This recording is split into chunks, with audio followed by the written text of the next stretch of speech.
The Jesus Trilogy, Book 1, The Four Messiahs, Chapter 23.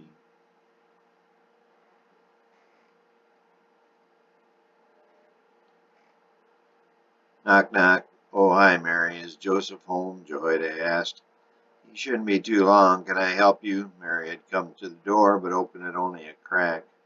My apologies, miss. I'm Jehoiada, the local tax collector. Anything wrong? Mary asked, opening the door a little wider. No, I just need to talk to Joseph. Well, he should be here very soon. Would you care to wait? I can just wait out here, Jehoiada said. No, I've got some tea on, Mary insisted. Well, okay. Mary opened the door wide and in doing so revealed her very pregnant condition. Just walking was getting to be an effort, but she poured some tea for Jehoiada. Thanks, miss, that is good tea, he said gratefully. Come out of Egypt. They have it in our local store where I work. It's a big seller. You work? He sounded surprised. Well, I'm not working. No, I see, he said, cutting her off. Well, are you and Joseph, is Joseph the father? Joseph and I were married April 8th. I see. Where were you married? Jehoiada asked. The question alarmed Mary. Jehoiada noticed her concern. I'm sorry, I can ask Joseph. I'll come back later. No, really, he should be here any minute. Mary relaxed a little then.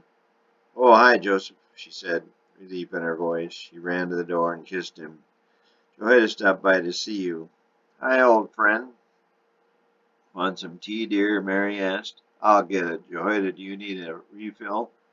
I'm fine, the old tax collector said. How are things, Joseph? Jehoiada asked.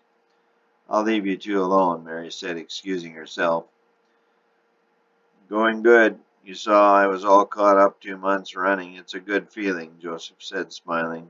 I'm glad for you, Jehoiada commented, but changing his tone and lowering his voice, he continued. I hate to burst your bubble, but I've got some bad news. Now what? Joseph asked irritatedly. You heard about this new Roman tax law? Just passed the Senate this month.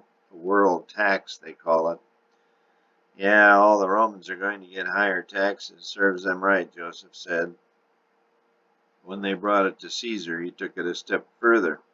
He amended the law to include not only Romans, but all people living under Roman jurisdiction. Came through by special courier last week. It's a special year-end deal. No one is exempt. Joseph's heart sank. Just when he finally had achieved some financial stability, it simply wasn't fair. Children, too? Joseph asked. No, just those of age, Jehoiada replied. Mary's only 20, Joseph continued. Marriage makes you of age, Jehoiada said. No, Joseph complained. They can't do this. They're rich, we're poor.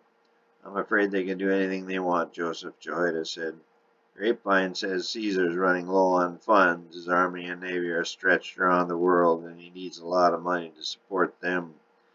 Some of the northern tribes are pressing him pretty hard, and a guy named Hannibal is making some noise somewhere. Yeah, I heard of him, Joseph said resolutely. The Romans are bad enough, but those tribesmen, Jehoiada said. He was sad for his friend. He was a tax collector, but one with a heart. So what's the damage? Joseph sighed. It's based on income, 4%, Jehoiada answered. That's the total? Joseph quizzed. No, it's added. Oh man, how can this be? Joseph got up and started pacing. That's a half-month's salary. He peered into the other room. Isn't that right, Mary? 4% of 360 days is 10 days. Actually, 14.4 days. Joseph turned back to the tax collector.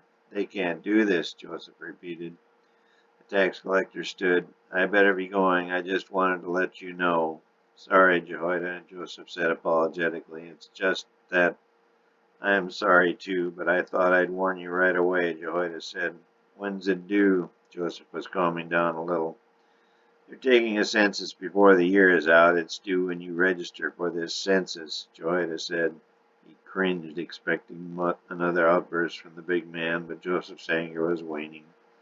Capernaum, Jerusalem. The anger returned. What? You're not serious? They'll send you a paper with a date for your registration. Jerusalem, Joseph said, cooling again. When things had gotten bad earlier that year, he had thought of joining the underground bunch that didn't pay any taxes. The Judah Posse, they call themselves. It will be a madhouse down there in those celebration days. The markets have big sales. Everyone's there.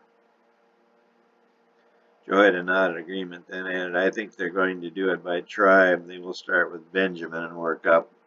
That would make you late in the month. Let's see, Judah, Levi, Reuben, 3 days per tribe, 30 days. No, 31 days in December. Anyway, you'll be close to the new year. Mary's due the 25th. What if? I'm truly sorry, Joseph. No, I'm sorry. It's not your fault. Well, I better hit the road. Thanks for stopping in. I really appreciate it. I know you didn't have to do this. Thank you. Joseph shook Jehoiada's hand vigorously, and be careful, your popularity is on the downswing. Joseph saw him out. Mary was already sound asleep. He got undressed slowly and knelt beside the bed.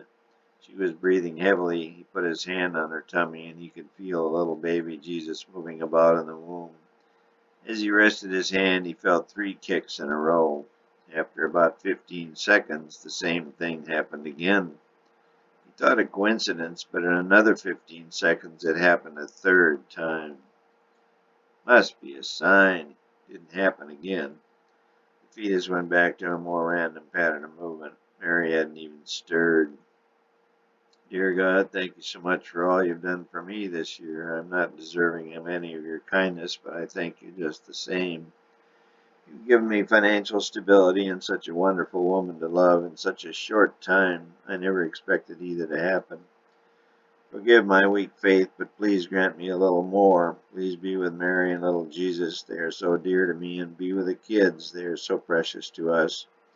Especially be with Josh. He's having such a hard time now. I guess I am also. I know all this money business will work out. You brought me this far, and I know you'll carry me the rest of the way. Please give me the faith to do as you wish. Amen. He stayed on his knees a long time, his hand on Mary's tummy. Over breakfast, he told Mary of the remainder of his conversation with Jehoiada. She was her usual upbeat self. I know it will all work out. Yes, I guess so. Well, maybe, Joseph said cautiously. Joseph, Mary said, I love you. She leaned over and kissed him full on the lips. Ever since that first kiss, he was amazed at the power Mary had over him. But he loved it, and he loved her, and he loved to kiss her. It's the only physical expression of love they could give one another, but he knew the rest would come. Good morning, Josh. Josh was the first of the 3 kids to arise. Hi, Mom, Josh said. Mary was taken aback. He'd never called her that, always Mary or hey you. He had, unbeknownst to Joseph and Mary, been teased in school. People had begun to figure out that Mary was already pregnant when Joseph and she had gotten married. Josh was a sensitive kid, and he hated to be teased. He'd lost a couple of friends over it. He'd always given everybody the impression that he hated Mary. Breakfast is ready, son. Thanks, Mom. He said it again. He liked it. It felt right. Mary smiled at Joseph, making sure that Josh didn't see her do it. Joseph winked back. That's one, he thought. He wasn't used to such quick answers from God, but the second one came later that day, and the third was the bonus answer. He realized that little Jesus, his soon-to-be-born son, must have been talking to him the night before. Joseph thought. The second answer came to him when he arrived at work. Barnabas had unexpectedly given the whole crew a 2% cost of living raise. Joseph fought to hold back the tears. When he got home that night, he looked through the mail and found a letter from Jeremiah. Dear Joseph, encloses a check for the work you did for me 2 years ago. Joseph knew Jeremiah was bankrupt and had written off that bill as a bad debt over a year ago. The letter continued. My apologies for the delay. Hope all is well with you. Sincerely, Jeremiah. Joseph knelt down in the shop as he began to choke up. Daddy, Daddy, why are you praying? Rachel said, a quizzical look on her face. His tears turned instantly to smiles. I just had to say thank you. Daddy, supper's ready. Let's go eat. He whisked her up in his massive arms, and they headed for the house.